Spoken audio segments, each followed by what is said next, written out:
Iščeš ideje za poletno branje? Preveri, kaj se nahaja na naši knjižni polici.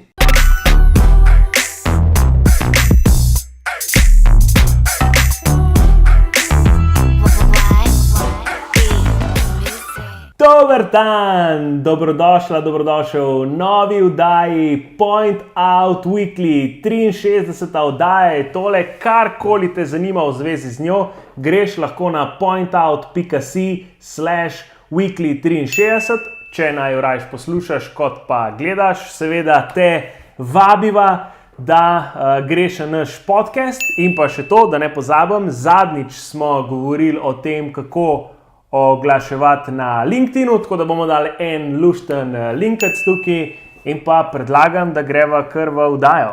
Tako, in danes govoriva o tem, kaj se nahaja na naši knjižni polici. In sicer, glede tovrstne tematike ni prva oddaja, ampak je druga oddaja. To oddajo sem imela celka 30 oddaj nazaj, ne prvo, ko smo govorili, zdaj pa mislila, da je čas za novo tovrstno oddajo. In dajmo začeti kar pri prvi knjigi, ki smo jo za danes pripravila. Kot veste, kot marketinška agencija moramo zelo dobro znati predstavljati, pičati. In tudi zaradi tega se izobražujemo na tem področju. In med knjigami, ki smo jih prebrali, ena izmed njih je bila tudi knjiga The Presentation Secrets of Steve Jobs. In to knjigo je napisal Garmin Gallo, ki je zelo natančno pozval Steva Jobsa pri njegovih predstavitvah, predvsem pri launchu produktov, od iPhona do MacBook Aira in tako naprej. In knjiga nas popelje čez 3 ključne elemente, ki jih mora vsebovati vsaka predstavitev. Prva je, da je potrebno kreirati zgodbo, druga je, da uporabnika oziroma poslušatelja popeljemo skozi izkušnjo, tretja pa je, da res veliko vadimo, se pravi, da poskušamo našo prezentacijo čim bolj izpiliti. In ko začnemo pri prvi točki, pri kreiranju zgodbe, to ne pomeni, da odpremo PowerPoint prezentacijo, ampak da ko začnemo o tem razmišljati, si začnemo skicirati zadeve. Se pravi, si magar na list papirja izrisujemo, kako bodo slajdi potekali. Še dodatno brainstormamo o tem, kakšni bodo naslovi, kaj želimo na vsakem slajdu povedati. In res moramo ustvariti ta vtis zgodbe, da ima celotna prezentacija rep in glavo in da ne naštevamo samo neke alineje, ker alineje se tudi izkažejo, da so prav znanstveno najmanj učinkovita metoda podajanja informacij, ampak da res, se pravi, uporabnika peljemo čez zgodbo.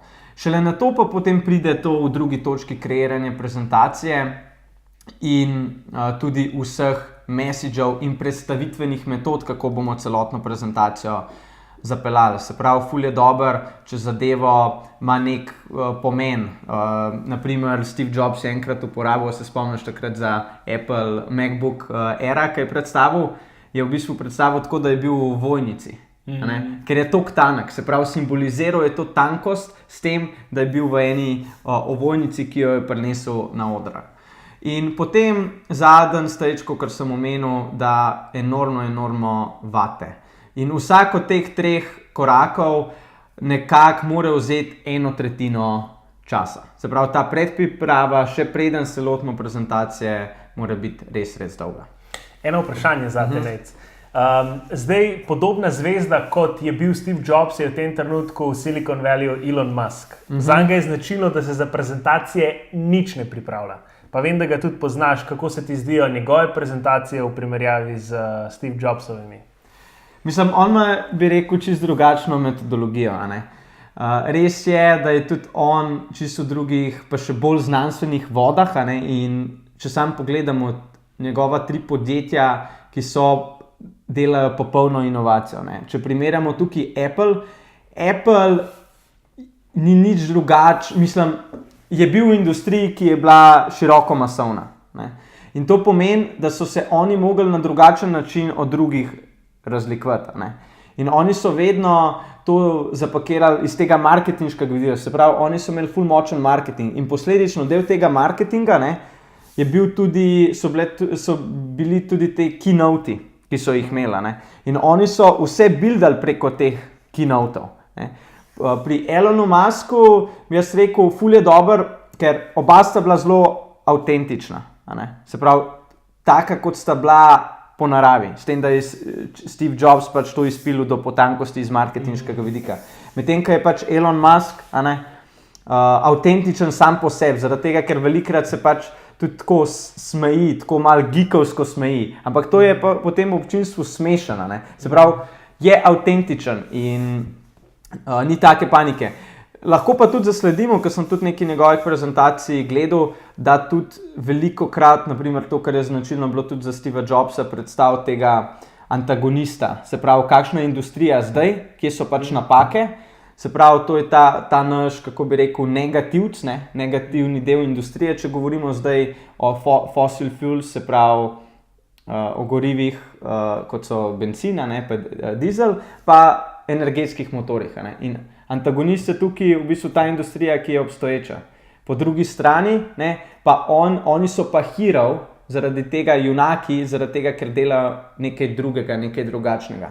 In to je eden tudi izmed ključnih elementov, ki jih ta knjiga navede, se pravi, The Presentational Secrets of Steve Jobs. Da je junak in pa antagonist. Okay. Druga knjiga, ki jo bova danes predstavila, je od Simona Sineka in sicer Start with Why. Njega mnogi poznate, tudi tisti, ki morda niste prebrali te knjige ali pa njegove druge, mislim, da ima še 2, ali pa trenutno bo ta tretja izšla. Ga mogoče poznate po filmčku, ki je precej krožil po družbenih omrežjih in sicer govori o milenijcih na delovnem mestu in kakšni so danes in tako dalje. Če slučajno videa ne poznate, bomo poskrbeli za to, da ga boste spoznali z enim linkom. O čem pa govori knjiga Start with Why? V bistvu celotna zgodba se vrti okrog enega kroga, ki ima v samem jedru besedico why. Mal širš od jedra ima how in pa čisto na obrobju ima what. In bistvo te knjige govori precej o znamčenju oziroma brandingu. Bistvo je tega, da se večino podjetij loteva o tem, kako komunicirajo svojo zgodbo in to, kar oni delajo na samem obrobju. Se pravi, what. So produktno usmerjeni, govorijo o nekih prednostih, teh, kako bi rekel, racionalnih razlogih za nakup njihovih izdelkov oziroma njihove znamke. To lahko zelo enostavno vidite, če greste v trgovino, naprimer v tehnološko trgovino, si ogledujete prenosne računalnike in tam boste videli ta faktor why, what, kakšen je ta računalnik in karakteristike napisane. Simon pa govori o tem, da je treba zgodbo obrniti in začeti z whyem. Zakaj ta znamka, zakaj to podjetje pravzaprav obstaja? Kaj je tisto bistvo? Začne pri koru. In prej je Nate govoril o Steveu Jobsu in se tudi navezoval s tem na Apple. Tudi Simon zelo plastično predstavi vse skupaj na primeru Apple. In sicer oni nikoli niso zares govorili o temu, kaj delajo izmed izdelkov, čeprav so bili praktično računalniško podjetje sprva, pa s prihodom nazaj, ko je Steve Jobs prišel, so seveda ratali še marsikaj drugega, ampak vedno govorijo najprej o svojem whyju, ali pa saj so govorili, mogoče se je to tudi s Cookom malo spremenili. Oni so vedno rekli, da challengeirajo status quo, se pravi neko stanje na trgu, ki je že dolg časa povsem enako oziroma je nekako pri miru. In to je bilo njihov core, challengeirajo status quo. Zraven delajo, veliko dajo poudarka na uporabniško izkušnjo, dizajn in vse te zadeve in to je njihov how. Kaj pa delajo, so pa računalniki in vse ostale zadeve. In to je bistvo te knjige, tako da priporočava seveda, da jo vzameš v roke in pa prebereš. Tretja knjiga, ki jo res ful predlagava, predvsem za tiste, ki se nahajate v B2B marketingu in ki prodajate, oziroma vsaka firma, ki se nahaja v B2B marketingu, tudi prodaja na koncu dneva, se pravi, da jo preberete in imenuje se The Challenger Sell, Taking Control of the Customer Conversation, ki sta jo napisala Matthew Dixon in Brent Adamson. Zdaj, knjiga je osnovana na najobsežnejši prodajni raziskavi do tistega trenutka. Mislim, da je knjiga izšla okoli leta 2007 in na podlagi nje so identificirali 5 prodajnih profilov. In to so The Hard Worker, The Lone Wolf, The Relationship Builder, The Challenger in The Problem Solver. In na podlagi teh 5 profilov so tudi zelo znanstveno identificirali, kateri profili so bolj uspešni in kateri manj. In izkaže se, da je naprimer The Challenger profil najbolj učinkovit, še posebej pa je najbolj učinkovit v kriznih obdobjih. Se pravi, ko gospodarstvo pada, takrat je najbolj uspešen. Naprimer, ko gospodarstvo pada, je pa najmanj uspešen, čeprav bi si mislili drugače, The Relationship Builder. Se pravi, to ne velja pač zdaj za vsak. Če bi rekla, da je Zoran The Relationship Builder, jaz pa The Challenger, to lahko tudi pomeni, da je Zoran bolj uspešen pri svojih zadevah, zato ker ima unikaten pristop, kako te odnose naprimer neguje. Ne? In je lahko bolj uspešen kot jaz, ki sem Challenger. Ampak nasplošno, če pa pogledamo na podlagi raziskav večjih profilov, se pa izkaže v vseh situacijah, tudi ko je gospodarstvo v vzponu ali v padanju, da je The Challenger profil najboljši pri doseganju prodajnih rezultatov. Potem naslednja zadeva, ki jo knjiga poda, opiše prodajni model, ki ga The Challenger zasleduje. In sicer ta je sestavljen iz 3 ključnih komponent. Prva je teach, se pravi izobražuj svojega potencialnega klienta, potem druga je deliraj mu storitev, se pravi ne izhajati iz svojih lastnih storitev, ampak kako boš najbolje rešil njegov problem. In tretja je, da vedno prevzemaj kontrolo nad prodajo. Se pravi, da ti ne bo potencialni kupec, klient narekoval, kako se bo prodaja zgodila, ampak ga boš ti vodil v pravo smer. In tekom teh 3 elementov pa tudi nastopa tako imenovani constructive tension, se pravi, da je vedno nek majhen pritisk, da se ustvarja med prodajalcem in kupcem, ker to je dobro za samo prodajo, ki jo želimo doseči, ker tako pridemo skupaj do najboljšega rezultata. Se pravi, win-win situacija je za obe strani. In na koncu nas knjiga še popelje, kako moramo dizajnirati naš prodajni pitch, da smo lahko maksimalno uspešni. In ta pitch vsebuje, če se ne motim, 6 korakov. Več pa v knjigi, ne? Ok, naslednja knjiga, to bom pa kar prebral, ker je malo daljši naslov, in sicer The Marketing Agency Blueprint, The Handbook for Building Hybrid PR, SEO, Content, Advertising and Web Firms. Bottom line, gre za knjigo, ki govori o tem, kako v današnjem razvitem ali pa modernem svetu ustvariti svojo digitalno agencijo ali pa neke digitalno-marketinške storitve, kako jih seveda prodajati. Gre za neke vrste tudi rahlo avtobiografijo, zato ker ta avtor, Paul Routzer, govori tudi predvsem, oziroma primere daje na svojem lastnem podjetju, ki mislim, da se imenuje PR 2020 Agency, se pravi 20/20. In vse, kar govori v tej knjigi, je nekako na teh njegovih primerih, kako je on začel v 20-ih pa v zgodnjih 30-ih letih svojega življenja in kako je vse skupaj razvil. Razdeljena je tudi na 2 dela. V prvem delu predvsem govori o tem, kako oblikovati marketinško agencijo, kako zasnovati procese in tako dalje, pa bom malo več povedal kasneje. V drugem delu pa govori o tem inbound marketing miselnosti in o tem, kako se tudi njegovo podjetje povezalo s HubSpotom in dejansko svoje storitve še nekako dvignilo na višji nivo. Priporočam jo res vsem, ne glede na to, če delajo v marketinški agenciji, ampak imajo vsaj mogoče tiste začetne korake, delajo v digitalnem marketingu, ker boš lažje razumela, kako zadeve potekajo na drugi strani pri agencijah. Mogoče še to, knjiga govori predvsem o tem, kako privabiti dobre talente v podjetje, kako zasnovati svoje, dajmo temu reči, pricing oziroma cenovne strategije, ker kar je značilno za dosta agencij je, da svoje storitve zaračunavajo po uri svojega dela, kar pomeni, da so vedno plačani samo za toliko dela, kolikor ga količinsko opravijo. Oni so pa naredili ta preskok, da so začeli zaračunavati po dodani vrednosti. Imajo prav neko formulo, ki je tudi razložena, kako to dodano vrednost zaračunavati, in dejansko s tem prvič ustvarijo več, kot hkrati tudi svojo pozornost usmerjajo na tiste projekte, ki predstavljajo tako za njih, kot za naročnika največjo dodano vrednost. Evo, to je to. Cool. In sem se prišla do 5. in zadnje knjige, o kateri bo govorila, in sicer Delivering Happiness, A Path to Profits, Passion and Purpose, ki jo je napisal ustanovitelj oziroma soustanovitelj Zaposa, in sicer to je Tony Hiš, ne vem, če sem to prav naglasil.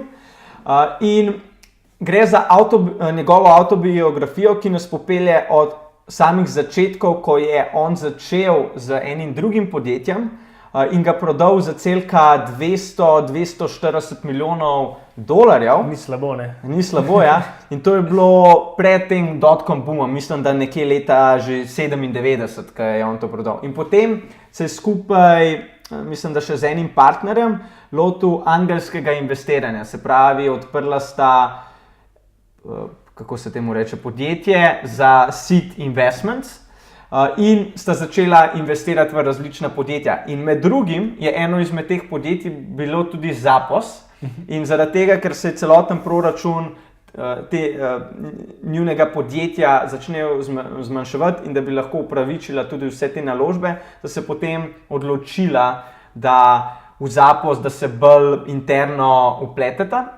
In tako je čez nekaj časa Tony postal CEO Zaposa in je pač vodil podjetje do te smeri, da se je leta 2009 prodal Amazonu za 1,2 milijardi ameriških dolarjev, kar pa sploh ni slabo. Še malo boljš kot 200. In knjiga, poleg tega, ki nas popelje skozi to življenje Tonija, od teh začetkov, ki sem jih omenil, do prodaje Zaposa, nas potem v tem osrednjem delu sprehodi čez 3 ključne elemente, kako je Zapos postal tako uspešen. In prvi element je, da je bilo podjetje oziroma da je podjetje od vsega začetka bilo zelo usmerjeno k kupcem. In za njih je značilno, da so ful veliko vlagali v njihov klicni center in da so se vsakmu kupcu posvetili tako do potankosti. A veš, koliko je trajal najdaljši pogovor, ki so ga imeli v klicnem centru? Bom probal gant 3 ure. Ne, 8 ur. Se pravi, kako lahko, pač filozofija, kako lahko... 8 ur za eno osebo. Za eno osebo. Okay. Kako lahko ti roji tukaj sploh upravičeš.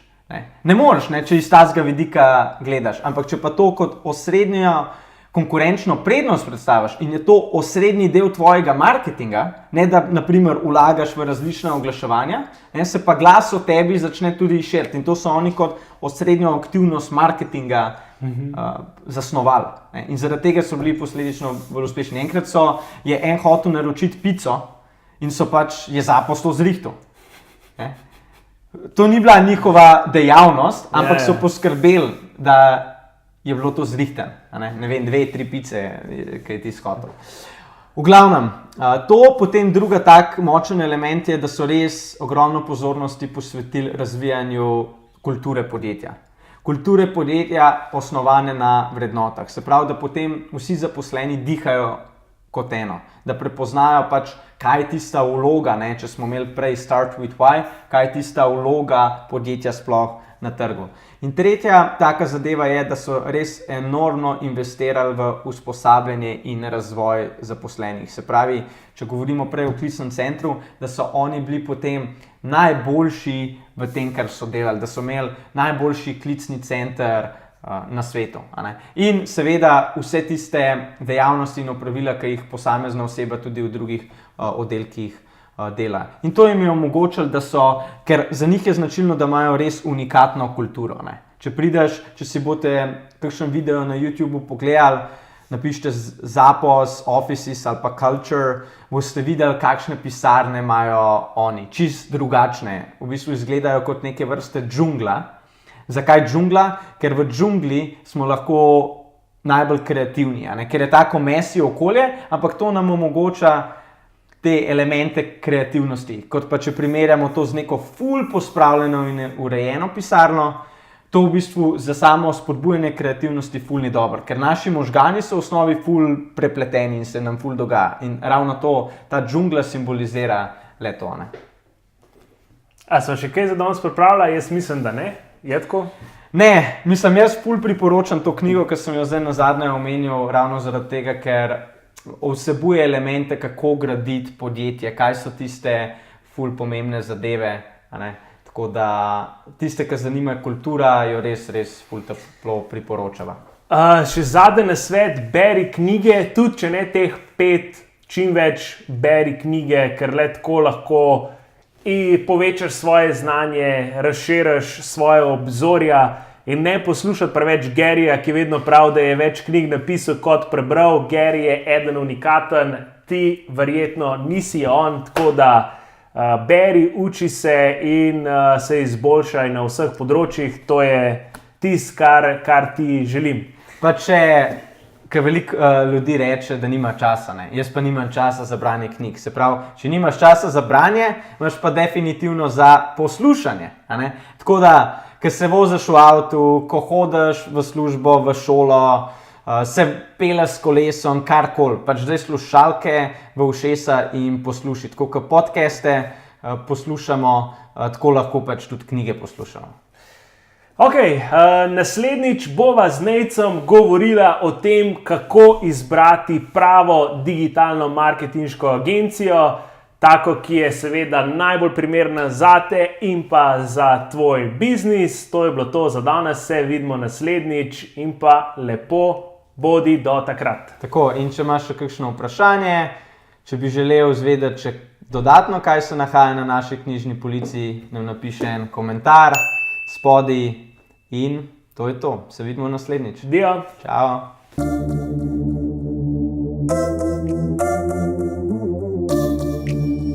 Why?